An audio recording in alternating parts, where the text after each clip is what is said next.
নমস্কার। কথাকলির আসরে তোমাদের সবাইকে স্বাগত। আজ আমি তোমাদের লীলা মজুমদার সম্পাদিত উপেন্দ্র কিশোর গল্প সমগ্র থেকে গুপি গাইন ও বাঘা বাইন গল্পটি পাঠ করে শোনাব। তোমরা গান গাইতে পারো? আমি একজন লোকের কথা বলবো। সে একটা গান গাইতে পারত। তার নাম ছিল গুপি কাইন। তার বাবার নাম ছিল কানু কাইন। তার একটা মুদির দোকান ছিল। গুপি কিনা একটা গান গাইতে পারত, আর সে গ্রামের আর কেউ কিছু গাইতে পারত না। তাই তারা তাকে খাতির করে বলতো গুপি গাইন। গুপি যদিও একটা বই গান জানতো না, কিন্তু সেই একটা গান সে খুব করেই গাইতো। সেটা না গেয়ে সে তিলেকও থাকতে পারত না। তার দম আটকে আসত। যখন সে ঘরে বসে গাইতো, তখন তার বাবার দোকানের খদ্দের সব ছুটে পালাতো। যখন সে মাঠে গিয়ে গান গাইতো, তখন মাঠের যত গরু সব দড়ি ছিঁড়ে ভাগত। শেষে আর তার ভয়ে তার বাবার দোকানে খদ্দেরই আসে না। রাখালেরাও মাঠে গরু নিয়ে যেতে পারে না। তখন একদিন কানু কাইন তাকে এই বড় বাঁশ নিয়ে তাড়া করতে সে ছুটে মাঠে চলে গেল। সেখানে রাখালের দল লাঠি নিয়ে আসতে বনের ভিতর গিয়ে খুব করে গলা ভাঁজতে লাগলো। গুপিদের গ্রামের কাছেই আর একটা গ্রামে একজন লোক থাকত। তার নাম ছিল পাঁচু পাইন। পাঁচুর ছেলেটির বড্ড ঢোলক বাজাবার শখ ছিল। বাজাতে বাজাতে সে বিষম ঢুলতে থাকতো, আর পা নাড়ত, আর চোখ পাকাতো, আর দাঁত খিঁচত, আর ভ্রুকুটি করত। তার গ্রামের লোকেরা তা দেখে হাঁ করে থাকতো, আর বলতো, আহা, আ, অ, হুঁ হুঁ হুঁ। শেষে যখন হা হা হা হা বলে বাঘের মতো খেঁকিয়ে উঠত, তখন সকলে পালাবার ফাঁক না পেয়ে চিৎপাত হয়ে পড়ে যেত। তাই থেকে সকলে তাকে বলতো বাঘা বাইন। তার এই বাঘা নামই রটে গিয়েছিল। আসল নাম যে তার কি, তা কেউ জানত না। বাঘা ঢোলক বাজাতো, আর রোজ একটা করে ঢোলক ভাঙত। শেষে আর পাঁচু তার ঢোলকের পয়সা দিয়ে উঠতে পারে না। কিন্তু বাঘার বাজনা বন্ধ হবে তাও কি হয়? গ্রামের লোকেরা পাঁচুকে বলল, তুমি না পারো, না হয় আমরাই সকলে চাঁদা করে ঢোলকের পয়সাটা দিই। আমাদের গ্রামে এমন একটা ওস্তাদ হয়েছে, তার বাজনাটা বন্ধ হয়ে যাবে। শেষে ঠিক হলো যে গ্রামের সকলে চাঁদা করে বাঘাকে একটা ঢোলক কিনে দেবে। আর সেই ঢোলকটি আর তার ছাউনি খুব মজবুত হবে, যাতে বাঘার হাতেও সেটা আর সহজে না ছেড়ে। সে যা ঢোলক হলো, তার মুখ হলো 3.5 হাত চওড়া, আর ছাউনি মোষের চামড়ার। বাঘা সেটা পেয়ে যার পর নাই খুশি হয়ে বললে, আমি দাঁড়িয়ে বাজাবো।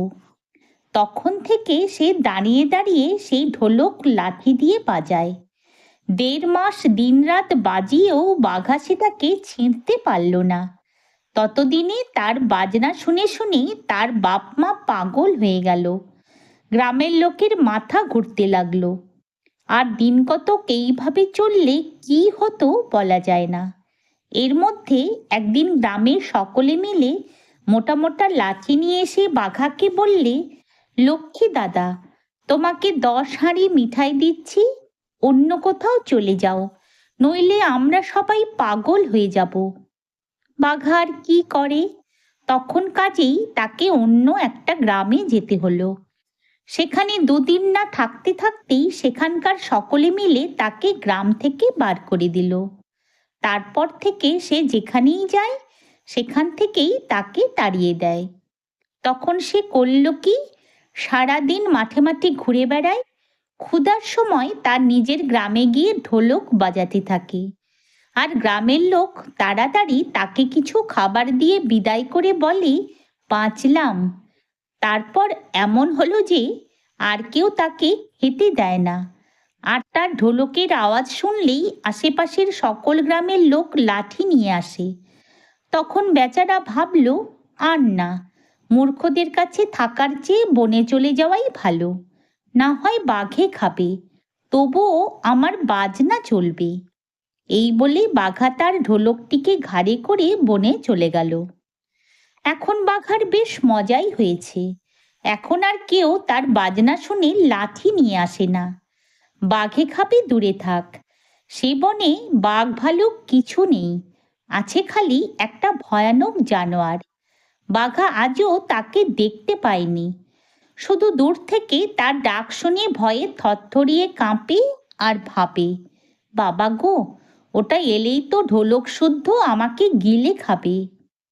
সেই ভয়ানক জানোয়ার কিন্তু কেউ নয়, সে গুপি গাইন। বাঘা যে ডাক শুনে কাঁপে, সে গুপির গলা ভাঁজা। গুপিও বাঘার বাজনা শুনতে পায় আর বাঘারই মতো ভয়ে কাঁপে। সে একটু ভাবল, এই বনে থাকলে কখন প্রাণটা যাবে, তার চেয়ে এই বেলা এখান থেকে পালাই। এই ভেবে গুপি চুপি চুপি বন থেকে বেরিয়ে পড়ল। বেরিয়েই দেখে আরেকটি লোকও এক বিশাল ঢোল মাথায় করে সেই বনের ভিতর থেকে আসছে। তাকে দেখেই ভারী আশ্চর্য হয়ে গুপি জিজ্ঞাসা করল, তুমি কে হে? বাঘা বললে, আমি বাঘা বাইন। তুমি কে? গুপি বললে, আমি গুপি গাইন। তুমি কোথায় যাচ্ছ?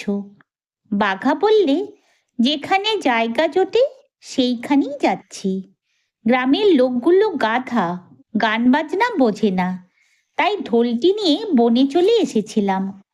তা ভাই, এখানে যে ভয়ঙ্কর জানোয়ারের ডাক শুনেছি, তার সামনে পড়লে আর প্রাণটি থাকবে না, তাই পালিয়ে যাচ্ছি। গুপি বললে, তাই তো, আমি যে একটা জানোয়ারের ডাক শুনেই পালিয়ে যাচ্ছিলাম। বলো তো, তুমি জানোয়ারটাকে কোথা বসে ডাকতে শুনেছিলে? বাঘা বললে, বনের পূর্ব ধারে, বটগাছের তলায়। গুপি বললে, আচ্ছা, সে যে আমারই গান শুনেছ, সে কেন জানোয়ারের ডাক হবে? সেই জানোয়ারটা ডাকে বনের পশ্চিম ধারে হর্তুকি তলায় বসে। বাঘা বললে, সে তো আমার ঢোলকের আওয়াজ, আমি যে ওইখানে থাকতাম। এতক্ষণে তারা বুঝতে পারল যে তারা তাদের নিজেদের গান আর বাজনা শুনেই ভয়ে পালিয়ে যাচ্ছিল। তখন যে দুজনার হাসি! অনেক হেসে তারপর গুপি বললে, ভাই, আমি যেমন গাইন, তুমি তেমনই বাইন। আমরা দুজনে জুটলে নিশ্চয়ই একটা কিছু করতে পারি। এ কথায় বাঘারও খুবই মত হলো। কাজেই তারা খানিক কথাবার্তার পর ঠিক করল যে তারা দুজনাই মিলে রাজামশাইকে গান শোনাতে যাবে। রাজামশাই যে তাতে খুব খুশি হবেন, তাতে তো আর ভুলই নেই। চাই কি অর্ধেক রাজ্য বা মেয়ের সঙ্গে বিয়েও দিয়ে ফেলতে পারেন। গুপির আর বাঘার মনে এখন খুবই আনন্দ, তারা রাজাকে গান শোনাতে যাবে। দুজনে হাসতে হাসতে আর নাচতে নাচতে এক প্রকাণ্ড নদীর ধারে এসে উপস্থিত হলো। সেই নদী পার হয়ে রাজবাড়ি যেতে হয়।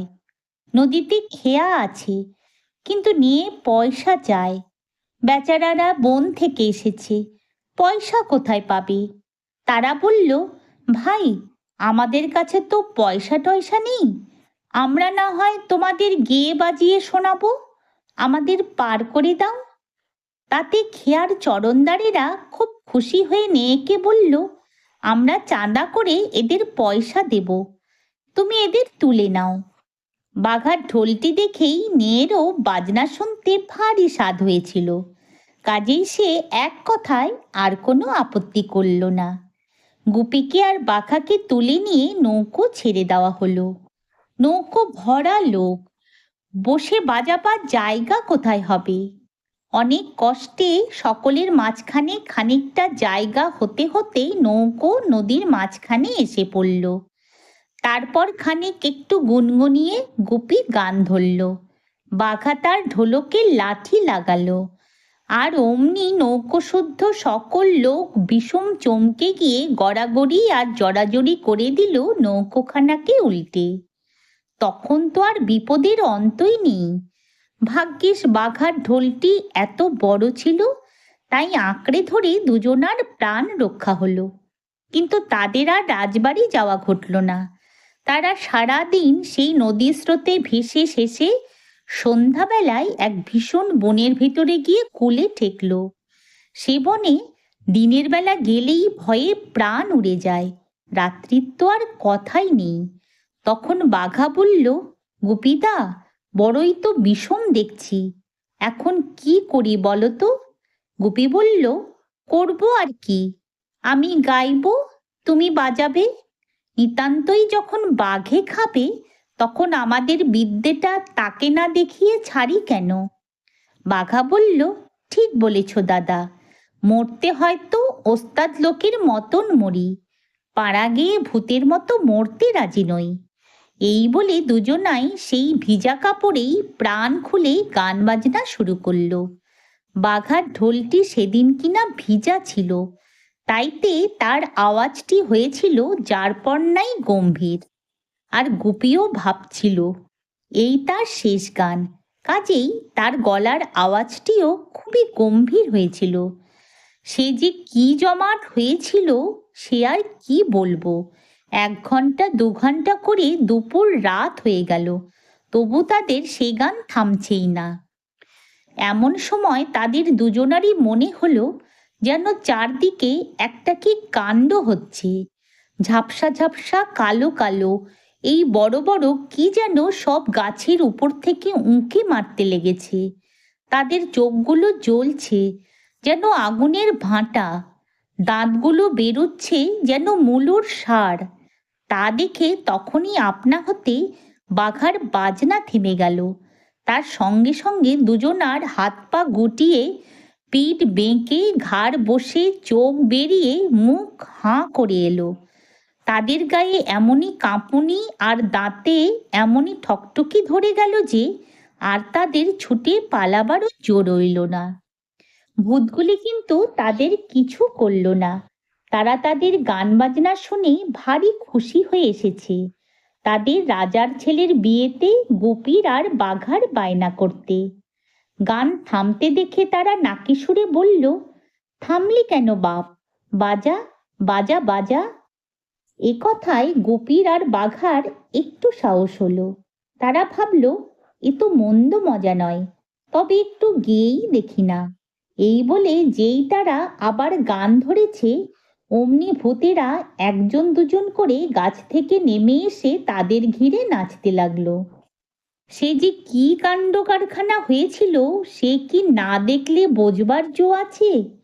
গুপি আর বাঘা তাদের জীবনে আর কখনো এমন সমজদারের দেখা পায়নি। সে রাত এমনিভাবেই কেটে গেল। ভোর হলে তো আর ভূতেদের বাইরে থাকবার জো নেই, কাজেই তার একটু আগেই তারা বলল, চল বাবা, মোদের গোদার বেটার মেয়েতে, তোদের খুশি করে দেব।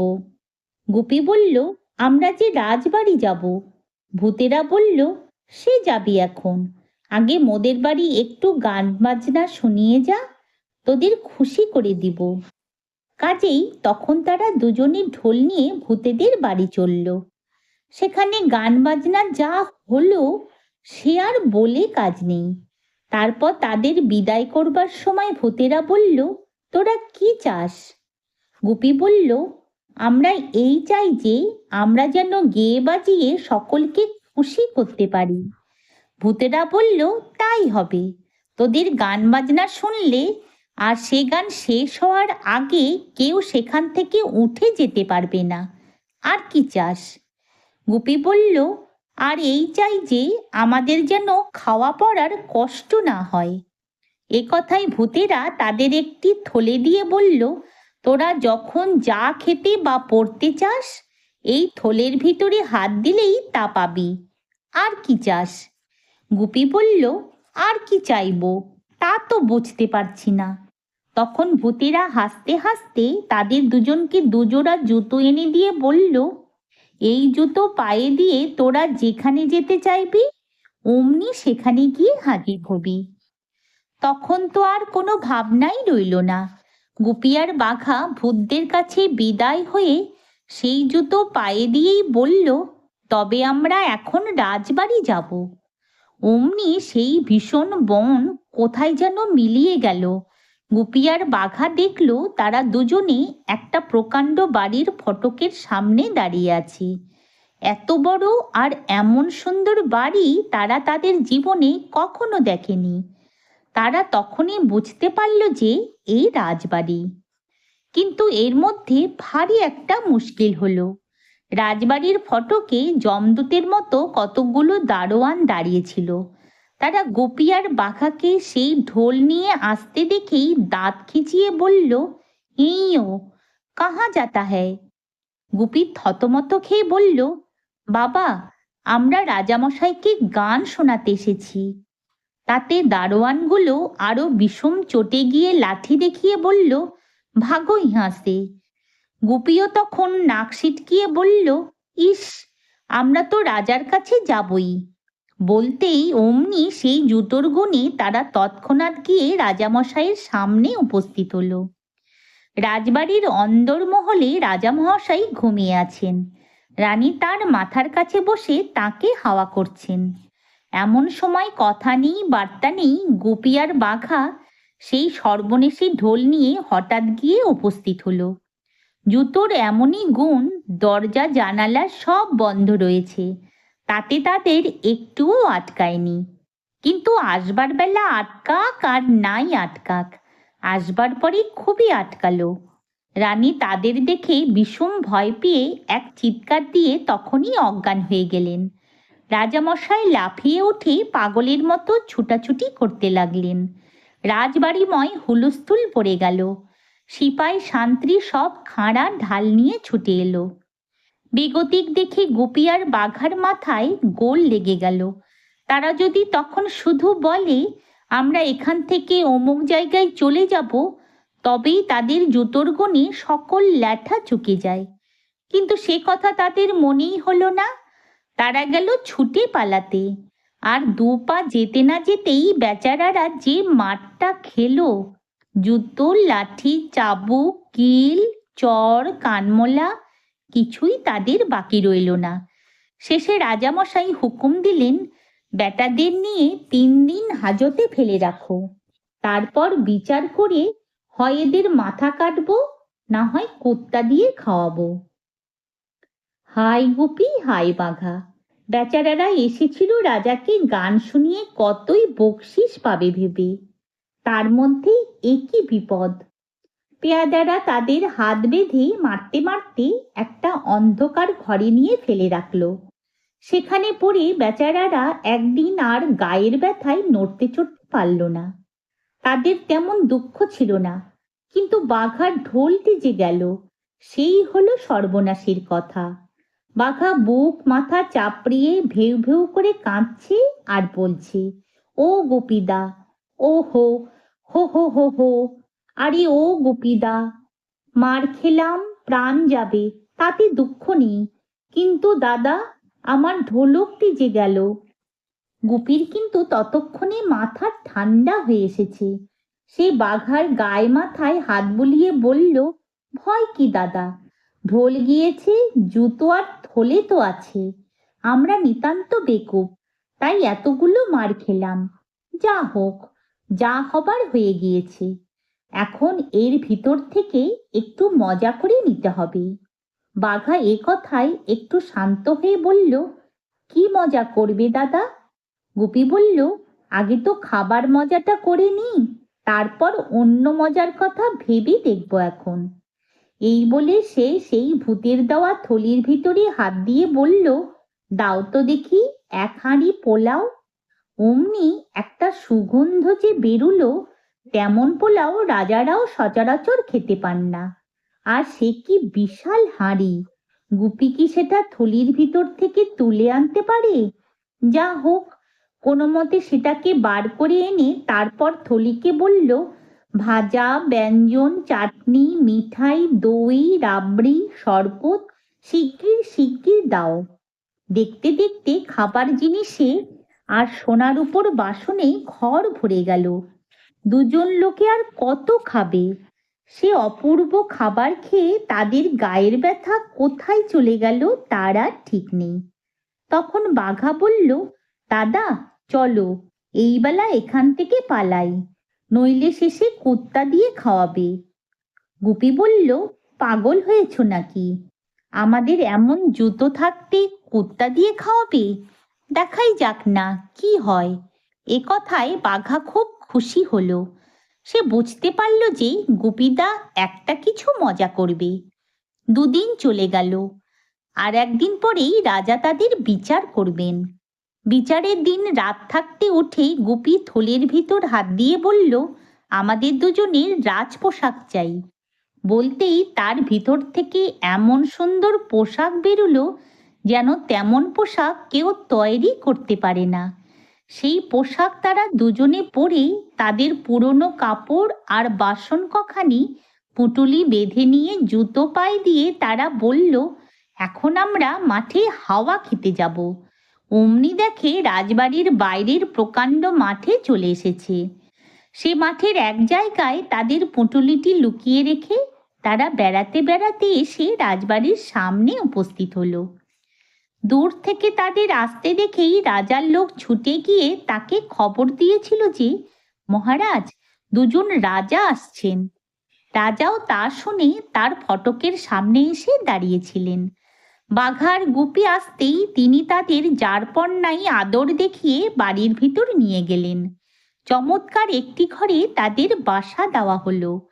কত চাকর বামুন পেয়াদা পাইক তাদের সেবাতে লেগে গেল, তার অন্ত নেই। তারপর গুপি আর বাঘা হাত পা ধুয়ে জলযোগ করে একটু ঠান্ডা হলেই রাজামশাই আবার তাদের খবর নিতে এলেন। তাদের পোশাক দেখে অবধি তিনি ভেবে নিয়েছেন যে না জানি এরা কত বড় রাজাই হবেন।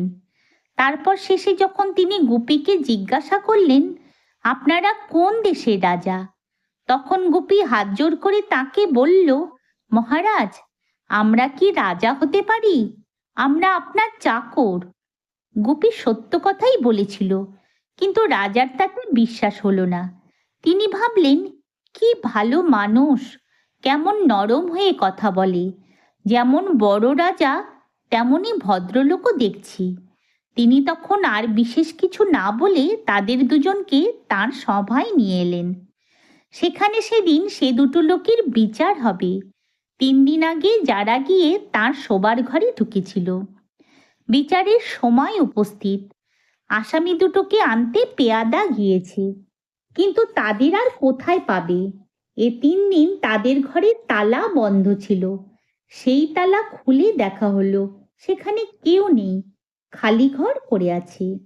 তখন তো ভারী একটা ছুটোছুটি হাঁকাহাঁকি পড়ে গেল। দারোগা মশাই বিষম খেপে গিয়ে পেয়াদাগুলোকে বকতে লাগলেন। পেয়াদারা হাত জোর করে বলল, হুজুর, আমাদের কোনো কসুর নেই, আমরা তালা দিয়ে রেখেছিলাম, তার উপর আবার আগাগোড়া দরজার সামনে ছিলাম। ও দুটো তো মানুষ ছিল না, ও দুটো ছিল ভূত, নইলে এর ভিতর থেকে কি করে পালালো? এ কথায় সকলেরই বিশ্বাস হলো। রাজামশাইও প্রথমে দারোগার ওপর রেগে তাকে কেটেই ফেলতে গিয়েছিলেন। শেষে ওই কথা শুনে বললেন, ঠিক, ও দুটো নিশ্চয়ই ভূত। আমার ঘরও তো বন্ধ ছিল, তার ভিতর এত বড় ঢোল নিয়ে কি করে ঢুকেছিল? তা শুনে সকলেই বলল, হাঁ হাঁ, ঠিক ঠিক, ও দুটো ভূত। বলতে বলতেই তাদের শরীর শিউরে গা বেয়ে ঘাম পড়তে লাগলো। তখন তারা বাঘার সেই ঢোলকটির কথা মনে করে বলল, মহারাজ, ভূতের ঢোল বড় সর্বনেশে জিনিস, ওটাকে কখনো আপনার ঘরে রাখবেন না, ওটাকে এখনই পুড়িয়ে ফেলুন। রাজামশাইও বললেন, বাপরে, ভূতের ঢোল ঘরে রাখবো? এক্ষুনি ওটাকে এনে পোড়াও। যেই এ কথা বলা, অমনি বাঘা 2 হাতে চোখ ঢেকে হাউ হাউ হাউ হাউ করে কেঁদে গড়াগড়ি দিতে লাগলো। সেদিন বাঘাকে নিয়ে গুপির কি মুশকিলই হয়েছিল। ঢোল পোড়াবার নাম শুনেই বাঘা কাঁদতে আরম্ভ করেছে। ঢোল এনে তাতে আগুন ধরিয়ে দিলে না জানি সে কি করবে। তখন সেটা যে তারই ঢোল সে কথা কি আর বাঘা সামলে রাখতে পারবে? কি সর্বনাশ! এখন বুঝি ধরা পড়ে প্রাণটাই হারাতে হয়। গুপির বড়ই ইচ্ছা হচ্ছিল যে বাঘাকে নিয়ে ছুটে পালায়, কিন্তু তার তো আর জো নেই। সভায় বসবার সময় যে সেই জুতোগুলো পা থেকে খুলে রাখা হয়েছে। এদিকে কিন্তু বাঘার কাণ্ড দেখে সভাময় এক বিষম হুলস্থুল পড়ে গেছে। সবাই ভাবছে বাঘার নিশ্চয়ই একটা ভারী অসুখ হয়েছে, আর সে বাঁচবে না। রাজবাড়ির বদ্যি ঠাকুর এসে বাঘার নাড়ি দেখে যারপর নাই গম্ভীরভাবে মাথা নাড়লেন। বাঘাকে খুব করে জোলাপের ওষুধ খাইয়ে তার পেটে বেলেস্তারা লাগিয়ে দেওয়া হলো। তারপর বদ্যি ঠাকুর বললেন, এতে যদি বেদনা না সারে তবে পিঠে আর একটা, তাতেও না সারলে দুপাশে আর দুটো বেলেস্তারা লাগাতে হবে। এ কথা শুনেই বাঘার কান্না তৎক্ষণাৎ থেমে গেল। তখন সকলে ভাবল যে বদ্যি ঠাকুর কি চমৎকার ওষুধই দিয়েছেন, দিতে দিতেই বেদনা সেরে গেছে। যা হোক, বাঘা যখন দেখল যে তার কান্নাতে ঢোল পোড়াবার কথাটা চাপা পড়ে গেছে, তখন সেই বেলেস্তারার বেদনার ভেতরেই তার মনটা কত ঠান্ডা হলো। রাজামশাই তখন তাকে খুব যত্নের সহিত তার ঘরে শুইয়ে রেখে এলেন। গুপি তার কাছে বসে তার বেলেস্তারায় হাওয়া করতে লাগলো। তারপর সকলে ঘর থেকে চলে গেলে গুপি বাঘাকে বলল, ছি ভাই, যেখানে সেখানে কি এমন করে কাঁদতে আছে? দেখো দেখি এখন কি মুশকিলটা হলো। বাঘা বলল, আমি যদি না কাঁদতুম তাহলে তো এতক্ষণে আমার ঢোলকটি পুড়িয়ে শেষ করে দিত। এখন না হয় একটু জ্বলুনি সইতে হচ্ছে, কিন্তু আমার ঢোলকটা তো বেঁচে গেছে। গল্পের পরবর্তী অংশ পরের দিনের জন্য রইল।